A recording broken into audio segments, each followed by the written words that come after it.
تو اب تو یہ کام بھی میرے ذمے ہے، تو مجھے یاد آ گیا ہوتا۔ تو جن لوگوں کے لیے دل میں محبتوں کی جگہ ہو تو ان کے لیے پھر سارے کام مؤخر کر کے ان کے استقبال کیے جاتے ہیں۔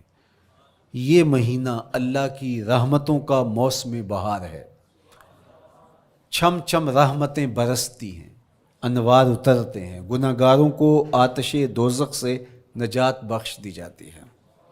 تو اس کا استقبال کرنا، اس کے لیے انتظار کرنا، گن گن کے دن گزارنا، لمحے اور ساعتیں بسر کرتے ہوئے بار بار ماہ سیام کا ذکر کرنا، اس مہینے کے ساتھ محبت کی دلیل ہے، اور اس مہینے کے ساتھ محبت اللہ سے محبت کی دلیل ہے۔ اس لیے اس مہینے کا استقبال کرنا، اس کے لیے تیاری کرنا، اپنے گھر کو صاف کرنا، اس کے لیے اپنی اولاد کے دل میں شوق پیدا کرنا اور ماحول پہلے پیدا کرنے کی کوشش کرنا، تاکہ جو ہی یہ ماہ جلوہ گر ہو تو روزہ رکھنے کا مزاج پیدا ہو چکا ہو، تلاوت کلام مجید کا مزاج پیدا ہو چکا ہو، دیگر نوافل اور اچھے اعمال بجا لانے کی عادت پڑ چکی ہو۔ تو شعبان میں ہی اس کی تیاری ہوتی ہے، تاکہ رمضان المبارک آتے ہی ہم پوری طرح سے مستعد اور فعال ہو کر کے اس مہینے کی برکتوں کو سمیٹ لیں۔ اللہ کے محبوب علیہ السلام نے ارشاد فرمایا کہ جب ماہ سیام آتا ہے فتحت ابواب الجنہ، تو جنت کے 8 دروازے کھول دیے جاتے ہیں۔ جنت تو اللہ جل شانہ کی کرم نوازیوں کا ایک ایسا خوبصورت منظر ہے کہ آج تک نہ کسی آنکھ نے اس کو دیکھا، نہ کسی کان نے سنا، اور نہ اس کا کوئی تصور کر سکتا ہے، ایسی خوبصورت بنائی ہے۔ وہاں کی ہوائیں جب چلتی ہیں تو گرد نہیں اڑتا، کستوری اڑتی ہے۔ وہاں دودھ کی، شہد کی، مائے معین، کوثر، سلسبیل کی نہریں بہتی ہیں، موتی زمرد کے محلات بنے ہوئے ہیں۔ وہ خوبصورت محل اور وہ خوبصورت جنت کا ماحول، لیکن اس کے باوجود اس خوبصورت جنت کو، مرصع جنت کو، نظیف ترین بقعۂ رحمت کو 11 ماہ تک رنگ و روغن کیا جاتا ہے رمضان المبارک کے استقبال کے لیے۔ اور جب یہ مہینہ آتا ہے تو اس کے دروازے کھول دیے جاتے ہیں، اور جنت کے 8 دروازوں میں سے ایک دروازے کا نام باب الریان رکھا گیا ہے، جو صرف روزہ داروں کے اعزاز و تکریم کے لیے ہے۔ روزہ دار اس دروازے سے گزر کے جنت جانے۔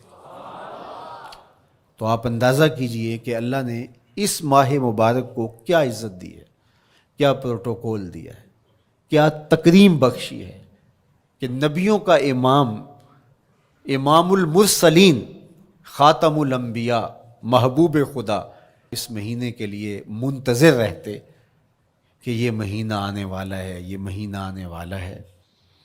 حضرت سیدنا سلمان فارسی رضی اللہ تعالی عنہ فرماتے ہیں کہ شعبان کی آخری تاریخ کو حضور نے ایک خطبہ ارشاد کیا۔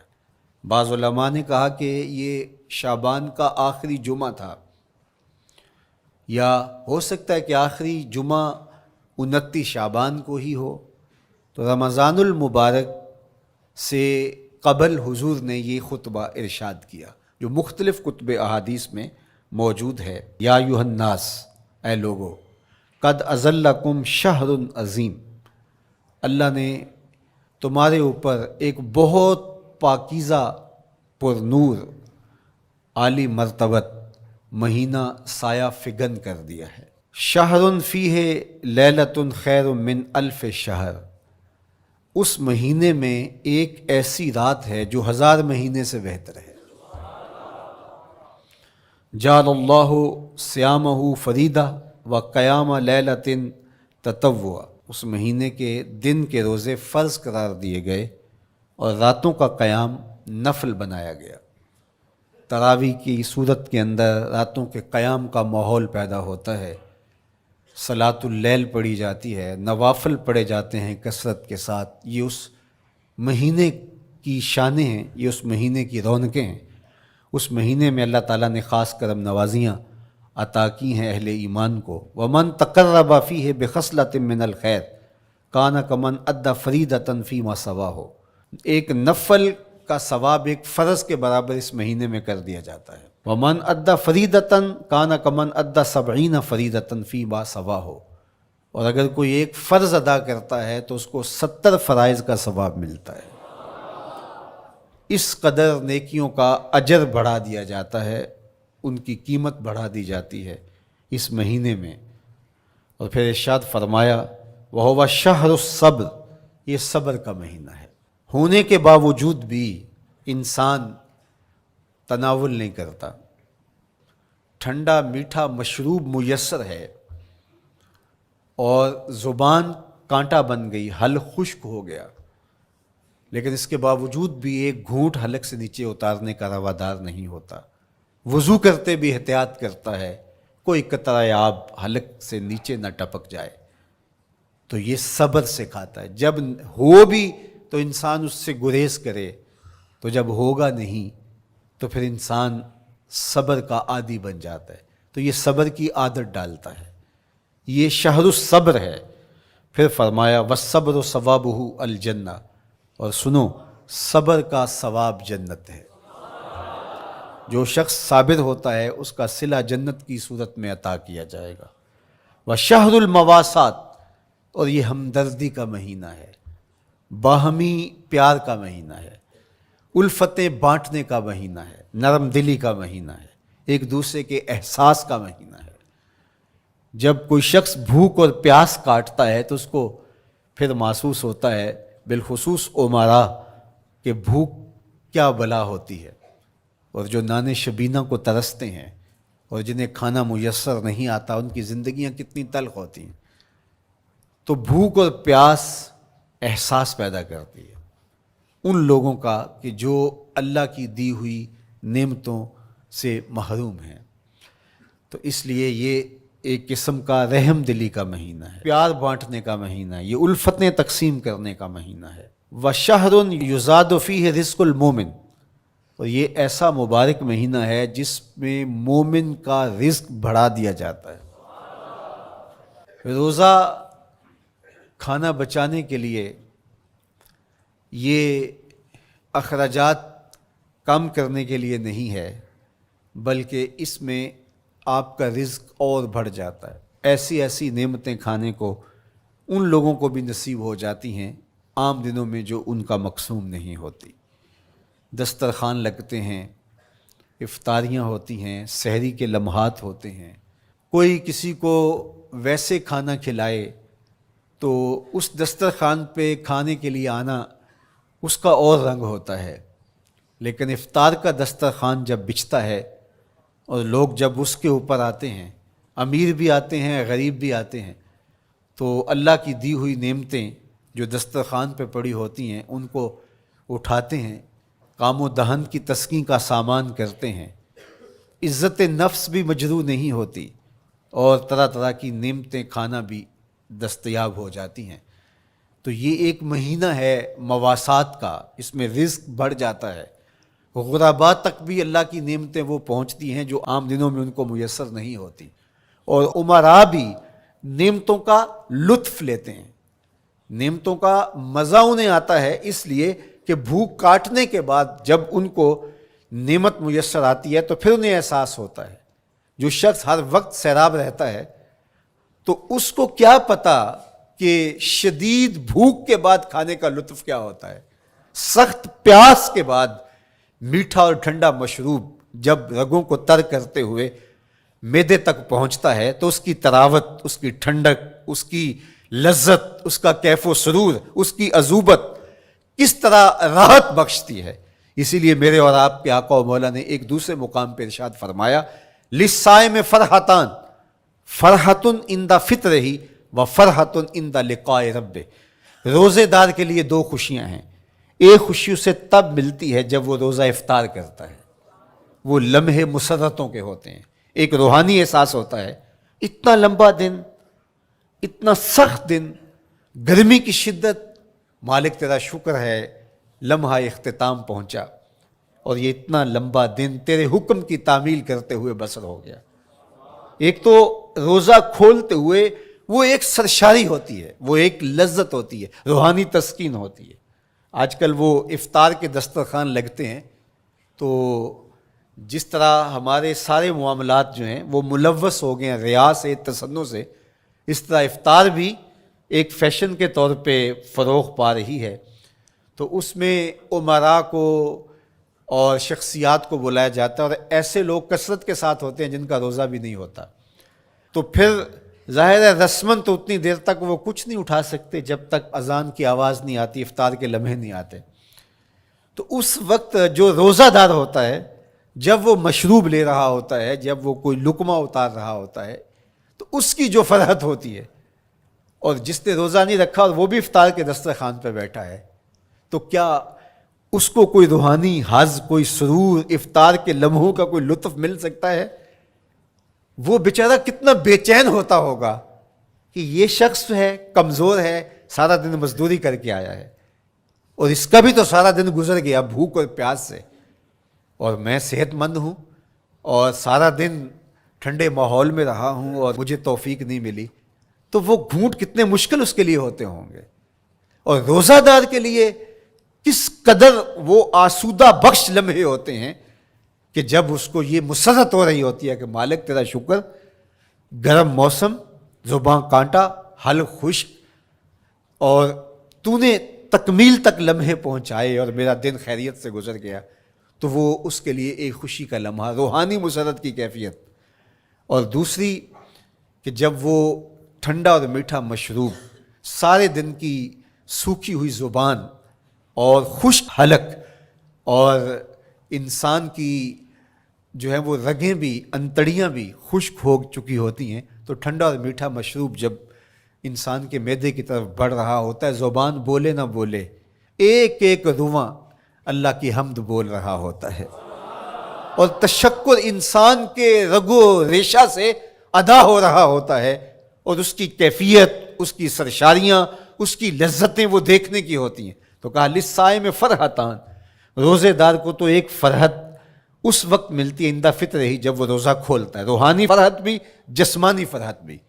وَفَرْحَةٌ عِنْدَ لِقَاءِ رَبِّهِ، اور دوسری فرحت اور دوسری خوشی اسے تب ملے گی جب اس روزے کے صلے میں اللہ تعالیٰ اپنے رخ انور سے پردہ اٹھا دے گا اور روزہ دار کو اپنے دیدار کی دولت عطا کرے گا۔ تو وہ پھر منظر دیکھنے والا ہوگا، روزہ دار کی آنکھیں ٹھنڈی ہو جائیں گی۔ اصل افطار تو وہ ہوگی نا، اللہ اکبر، اصل تو شربت دیدار ملے گا جو روح کی پیاس بجھا دے گا، جو من کی بھوک مٹا دے گا۔ تو کہا للصائم فرحتان، فرحۃ عند فطرہ وفرحۃ عند لقاء ربہ، روزہ دار کے لیے دو خوشیاں ہیں۔ ایک خوشی وہ ہے جب اس کے جسم کی پیاس بجھتی ہے، اور ایک خوشی تب ملے گی جب روح کی بھوک مٹے گی، جب من کی پیاس بجھے گی، اور پھر وہ سرشاریوں کے عالم میں دیکھتا ہی چلا جائے گا، اور وہ سیراب ہی نہیں ہو پائے گا کہ میں ان دو آنکھوں سے دیکھ رہا ہوں، کاش کہ لوں لوں دے مڈ لک لک چشمہ، ایک کھولا تے ایک کجا ہوں۔ وہ اس آرزو میں ہوگا کہ میرا رواں رواں آنکھ بن جائے اور میں اس دیدار سے فیضیاب ہوتا چلا جاؤں۔ تو وہ کیا لمحے ہوں گے، وہ کیا گھڑیاں ہوں گی، وہ کیا ساعتیں ہوں گی، کوئی لفظ نہیں ہے جن لفظوں میں ان حقیقتوں کو بیان کیا جا سکے، اس لیے کہ وہ منظر ہی وراء الورا ہوگا۔ تو روزہ دار کو فرحت ملتی ہے جب وہ روزہ کھولتا ہے۔ تو فرمایا وَشَهْرٌ يُزَادُ فِيهِ رِزْقُ الْمُؤْمِنِ، اس میں مومن کا رزق بڑھا دیا جاتا ہے۔ وَمَنْ فَطَّرَ فِيهِ صَائِمًا كَانَ مَغْفِرَةً لِذُنُوبِهِ، جس نے روزہ دار کا روزہ افطار کروایا۔ اللہ کے محبوب فرماتے ہیں کہ ایک تو خود روزہ رکھا، اور دوسری سعادت یہ ہے کہ ماہ صیام میں روزہ دار کا روزہ افطار کروایا۔ آپ شریعت بیضاء کو بنظر عمیق مطالعہ کر کے دیکھیں، ماہ صیام میں بہت زیادہ اس بات پہ زور دیا گیا ہے کہ روزہ افطار کرواؤ۔ اپنے گھر میں بیٹھ کر کے روزہ افطار کر لینا، یہ بھی سعادت مندی ہے، روزہ نصیب ہو جائے۔ لیکن اس بات پہ بہت زور دیا گیا ہے ماہ صیام میں کہ ایک ماحول پیدا ہو، لوگوں کو افطار کروائیں تاکہ تمام لوگوں تک اللہ تعالیٰ کی نعمتیں پہنچیں اور لوگوں تک جو ہے وہ رمضان المبارک کی برکتیں پہنچیں۔ تو ارشاد فرمایا ومن فطر فیہ صائمن، جس نے روزے دار کا روزہ افطار کروایا، کانا مغفرۃ لذنوبہ، تو وہ افطار کروانے والوں کے گناہوں کی بخشش کا ذریعہ بن جائے گا۔ یہ افطاری گناہوں کی مغفرت کا سبب بن جائے گی۔ وَعِتْقَ رَقْبَتِهِ مِنَ النَّارِ، اور آتش دوزخ سے گردن کی آزادی کا مجدہ جاں فضا بن جائے گا یہ امر کہ اس نے کسی کا روزہ افطار کروایا۔ وَقَانَ لَهُ مِثْلُ أَجْرِهِ مِنْ غَيْرِ أَنْ يَنْقُصَ مِنْ أَجْرِهِ شَيْءٌ، اور روزہ افطار کروانے والے کو روزہ رکھنے والے جتنا اجر ہی دیا جائے گا، لیکن روزہ رکھنے والے کے اجر میں بھی کوئی کمی نہیں واقع ہوگی۔ جتنا اس نے سارے دن کی بھوک اور پیاس کاٹ کر کے تکلیف اٹھا کر کے روزہ رکھا، جس نے شام کو اس کو افطار کر دیا اتنا ہی ثواب اس کو عطا کر دیا جائے گا، اس کا اجر کم کیے بغیر۔ اللہ اکبر! یہ امت کے لیے اللہ نے کیا پیکج دیا ہے، کیا کرم نوازیاں ہیں اس امت کے لیے۔ آقا کریم نے ارشاد فرمایا ایک شخص صبح سے لے کے ظہر تک مزدوری کرتا ہے، اس کو ایک قیراط دیا جاتا ہے، اور ایک شخص ظہر سے لے کر عصر تک مزدوری کرتا ہے، اس کو بھی ایک قیراط دیا جاتا ہے، اور ایک عصر سے لے کر مغرب تک مزدوری کرتا ہے، اس کو 2 قیراط دیے جاتے ہیں۔ فرمایا پہلی مثال یہود کی ہے، دوسری مثال نصارہ کی ہے، اور تیسری مثال میری امت کی ہے۔ یہودیوں نے اور عیسائیوں نے اس پہ اعتراض کیا کہ ہمارا اجر کیوں تھوڑا ہے، تو میرے اور آپ کے آقا و مولا نے فرمایا تمہارا تھوڑا نہیں، ہمارا زیادہ ہے۔ آج کل اگر 1000 روپیہ مزدوری چلتی ہو مزدور کی، تو کوئی شخص صبح سے شام تک ایک شخص سے مزدوری کروائے اور 1000 روپیہ دے دے، اور دوپہر کو اڈے سے جا کے ایک مزدور اور لے آئے اور شام کو اس کو بھی 1000 روپیہ دے آئے، اور ایک شخص کو عصر کے وقت لائے اس کو 2000 روپیہ دے دے، تو 1000 والا کہے کہ میرے سے زیادتی ہوئی ہے، تو اس سے زیادتی تو نہیں ہوئی، اسے تو پوری مزدوری دی گئی ہے، اب اس پہ مہربانی ہوئی ہے، اس پہ رحمت ہوئی ہے۔ تو کہا یہود اور نصارہ کی یہ مثال ہے، ایک صبح سے ظہر تک مزدوری کرے اس کو 1 قیراط، ایک ظہر سے عصر تک مزدوری کرے اس کو بھی 1 قیراط، اور تیسرا بہت تھوڑا وقت عصر سے مغرب تک مزدوری کرے اس کو 2 قیراط۔ کہا یہ امت محمدیہ اللہ صاحب الصلوات کو دیا گیا نور ہے۔ تو ایک شخص نے سویر سے لے کر شام تک روزہ رکھا، بھوک کاٹی، پیاس کاٹی، سخت شدت کی گرمی سہی، اور ایک شخص نے شام کے وقت اس کو روزہ افطار کروا دیا۔ اور سنو حضور علیہ الصلوۃ والسلام کا فرمان، جب حضور نے فرمایا کہ اس کو پورا اجر ملے گا پہلے کے اجر کو کم کیے بغیر، تو صحابہ کا تو دل تڑپنے لگا کہ یہ کتنی بڑی بات ہے۔ اب آپ جانتے ہیں کہ یہ زمانہ ایسی معاشی خوشحالیوں کا نہیں تھا، لوگوں کے پاس تو نان شبینہ بھی میسر نہیں ہوتا تھا، تو صحابہ نے جو سوال کیا، قالوا یا رسول اللہ صلی اللہ علیہ وسلم، انہوں نے کہا اے اللہ کے پیارے رسول صلی اللہ علیہ وسلم، لیسا کلنا یجد ما یفطر الصائم، ہم میں سے تو ہر بندہ یہ طاقت نہیں رکھتا کہ روزہ دار کو روزہ افطار کروا دے، تو یہ اتنی بڑی سعادت، تو یہ تو پھر اہل زر ہی یہ سعادت حاصل کر پاتے ہیں، ہمارے جیسے لوگ تو پھر جو مال و دولت نہیں رکھتے تو وہ تو پھر یہ سعادت نہیں حاصل کر پائیں گے۔ تو میرے اور آپ کے آقا و مولا نے کیا فرمایا؟ قال، حضور نے ارشاد فرمایا یؤت اللہ ھذا الثواب، یہ ثواب اللہ اس شخص کو بھی عطا کرے گا، من فطر صائما علی مزقۃ لبن او تمرۃ او شربۃ من ماء، فرمایا کہ یہ اجر اللہ اس کو بھی عطا کرے گا جس نے کسی کا روزہ 1 گھونٹ دودھ سے کھلوا دیا، یا 1 کھجور سے کھلوا دیا، یا پانی کے 1 گھونٹ سے اس کا روزہ افطار کروا دیا۔ لازمی نہیں ہے کہ دسترخوان سجا ہو، انواع اقسام کے کھانے پڑے ہوں اور وہ افطاری ہی افطاری قرار پائے گی، جس نے کسی کو وہاں باہر ٹوٹیوں سے پانی کا گلاس بھر کے، کٹورا بھر کے سادہ پانی بھی پیش کر دیا تو اس کو بھی ثواب مل جائے گا۔ کتنا ثواب ملے گا؟ پورا روزہ رکھنے کا ثواب اس کو ملے گا۔ کتنی رحمتوں کی لوٹ سیل لگی ہے۔ کوئی ایسے بھی بانٹتا ہے، کوئی ایسے بھی کرم نوازیاں ہوتی ہیں، لیکن میرے رب کے خزانے کتنے کھلے ہیں۔ میں نے مدینہ المنورہ میں ایک شخص کو دیکھا کہ وہ روزے کے وقت وہاں سے ہی گلاس لیتا اور زمزم سے بھرتا اور روزہ داروں کے آگے رکھتا چلا جاتا، اور روزانہ اس کا یہ عمل ہوتا۔ نماز عصر کے بعد شروع ہوتا، جتنی اس کی پہنچ ہوتی ہر ایک کے آگے رکھتا چلا جاتا۔ پانی بھی وہاں سے لیا، گلاس بھی وہاں سے لیا۔ اللہ اکبر! فرمایا دودھ کا ایک گھونٹ یا پانی کا ایک گلاس یا ایک کھجور اس نے کسی کو پیش کی اور اس نے اس سے روزہ کھولا، اللہ کے محبوب فرماتے ہیں پہلے کے اجر میں بغیر کسی کمی کے اس کو پورا پورا ثواب روزے کا نصیب ہوگا۔ اللہ اکبر! اب سنو، پھر حضور نے ارشاد فرمایا ومن اشبع صائمن، اور جس نے صحیح اہتمام کے ساتھ روزے دار کو اچھا کھانا کھلایا، اچھی پرتکلف افطاری دی، سقاہ اللہ من الحوض شربتا لا یظمأ حتی یدخل الجنہ، اس کو حوض کوثر سے ایسا جام ملے گا کہ اس کو کبھی پیاس نہیں ملے گی یہاں تک کہ جنت میں چلا جائے گا۔ اللہ اکبر! اس کو کوثر کے جام نصیب ہوں گے حشر کی گرمی میں۔ اور آپ کو معلوم ہے، علماء سے آپ نے بارہا سنا ہوگا کہ جام کوثر جس نے ایک بار پی لیا پھر 50,000 سال کے دن میں اس کو دوبارہ پیاس نہیں لگے گی۔ یہ جام کوثر کی خصوصیت ہے۔ فرمایا وَهُوَ شَهْرٌ أَوَّلُهُ رَحْمَةٌ، یہ وہ مہینہ ہے جس کے پہلے 10 دن رحمت ہیں اور اس کا درمیانی عشرہ مغفرت ہے، وَآخِرُهُ عِتْقٌ مِّنَ النَّارِ، اور اس کا آخری عشرہ جو ہے وہ آتش دوزخ سے نجات کا ضامن ہے۔ فَاسْتَكْثِرُوا فِيهِ مِنْ 4 خصال، کہا کہ 4 کام اس مہینے میں کثرت کے ساتھ کرو۔ خصلتان ترضون بہما ربکم، 2 کام تو وہ ہے جس سے تم اپنے رب کو راضی کرو گے۔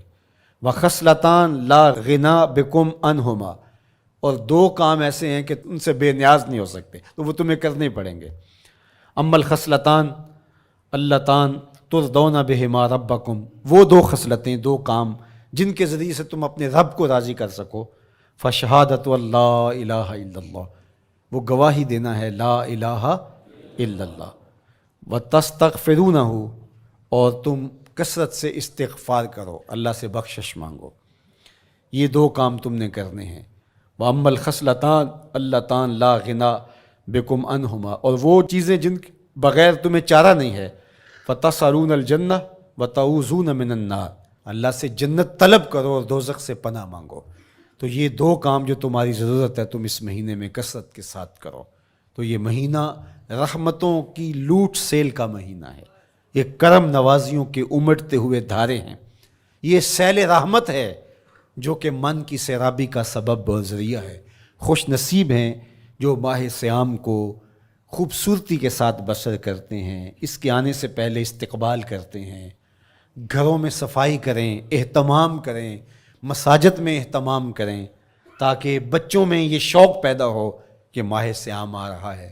جب ہم بچے تھے تو ہمارے والدین رمضان المبارک سے قبل ہی رمضان المبارک کی تیاریاں شروع کر دیا کرتے تھے۔ اس وقت گھر میں شربت تیار ہوا کرتے تھے گڑ کے، اور وہ پہلے ہی مائیں گھر میں تیاری کرنا شروع کر دیا کرتی تھی۔ ایک شوق پیدا کرنا مقصود ہوتا ہے۔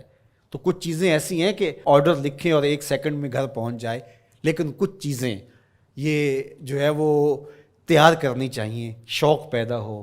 گھروں کے اندر ماؤں کو چاہیے کہ افطاری کو اہتمام کے ساتھ تیار کریں تاکہ بچوں کو شوق پیدا ہو، اور یہ ایک ماحول پیدا ہو، قرآن مجید کی تلاوت کا ماحول پیدا ہو، جاگنے سونے کے جو ہے وہ شیڈول مرتب کیے جائیں، مساجد کی آبادی کا سامان کیا جائے۔ پچھلے سال تو بڑا اداس رمضان گزرا، اس لیے کہ کرونا کے حوالے سے جس طرح ملکی حالات تھے وہ آپ کے سامنے تھے۔ اس مرتبہ الحمدللہ اس طرح کے حالات نہیں ہوں گے، کچھ SOPs کو آپ کو فالو کرنا ہوگا، لیکن مسجدوں کی انشاءاللہ رونقیں بحال رہیں گی، اور صلاۃ التراویح اور سحر و افطار کے لمحے، نوافل، تسبیحات، اذکار، نمازوں میں 5 گانہ حاضریاں، یہ کیسا خوبصورت ماحول ہوتا ہے، رحمتیں برس رہی ہوتی ہیں، انوار اتر رہے ہوتے ہیں، اور وہ کیا خوبصورت لمحے ہوتے ہیں اور کیا گھڑیاں ہوتی ہیں۔ انشاءاللہ امسال مرکز مصطفیٰ کے اندر صلاۃ التراویح کے لیے خاص طور پہ ہم اہتمام کر رہے ہیں۔ میری آرزو تھی کہ جب مرکز کی تکمیل ہو تو پھر رمضان المبارک کا اہتمام کے ساتھ جو ہے وہ ہم انتظام و انصرام کیا کریں گے، چونکہ اس سے قبل بہت سارے تعمیراتی کاموں کی وجہ سے ہم الجھے رہتے تھے، لیکن اللہ کے فضل سے اب مرحلہ اول کی